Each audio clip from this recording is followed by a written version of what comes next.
Of course, there's so many people around the country when we see this story asking ourselves, what in the world has our country come to? What can we do?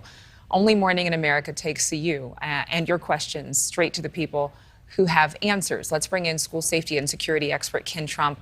Thank you for joining us, Ken. I know we have a viewer question out of the state of Georgia. This is Adrienne Bankert. Take a listen.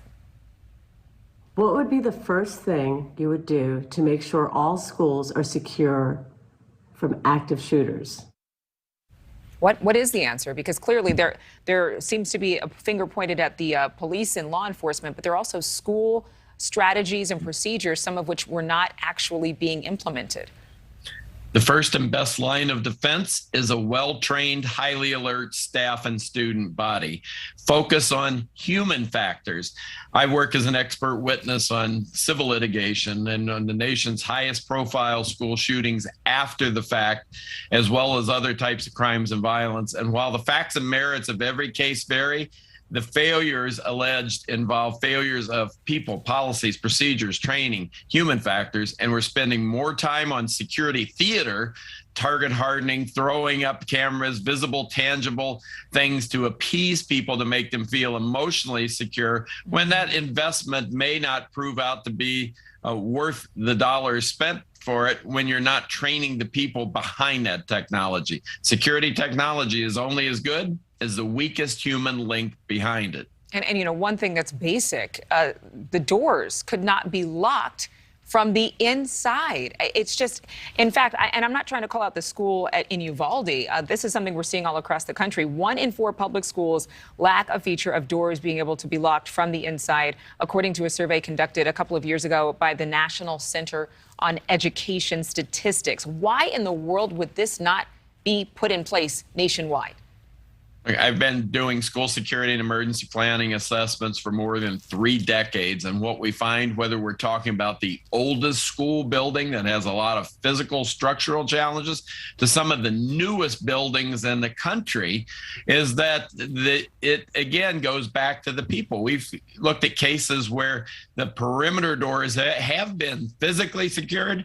The stranger, the threat comes right in the front door and is allowed to sign into the building and go into the building because protocols, procedures, policies are not being followed and enforced due to not having a culture and a climate of school safety. School safety is everyone's job, from the school custodian to the front office staff, the bus driver, to your teachers and administrators. And we have to make sure that that's owned on a day-to-day basis by everyone in the schools. Yeah.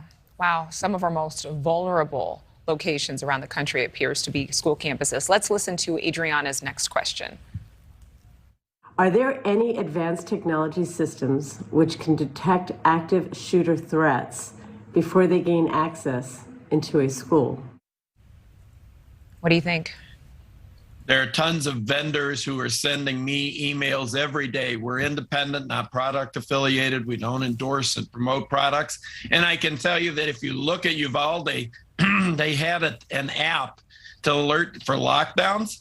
But really, we're not doing their tried and true methods of calling a PA announcement to do a basic lockdown. We were relying on the bells and whistles. They said the internet wasn't working. Teachers aren't paying attention to their phones for an app while they're teaching class, but they will hear a PA announcement. Let's focus on the fundamentals before we look for the bells and whistles that may have unintended consequences when they're actually deployed, especially if they weren't created for a school-specific setting in the first place. So really, when it comes to Uvalde, I mean, these kids and families are very concerned about being safe when they go back to the campus. What's something that the school could do that would maybe ease a lot of people's concerns?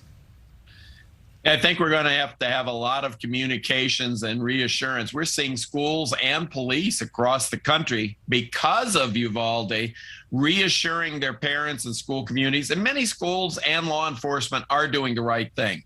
Law enforcement officers are as hurt and harmed by Uvalde's lack of response as anyone else, including many of the parents across the nation, because they are prepared. They've trained to the first responder entry. They are willing to have that moral courage to go forward and do their jobs professionally. But there's a lot of reassurance going on across the country. I think that needs to be transparent conversations held with parents before an incident occurs, not necessarily putting your whole security plan on the internet because we don't want to give away too much information, but having conversation with parents and not doing school safety on the cheap.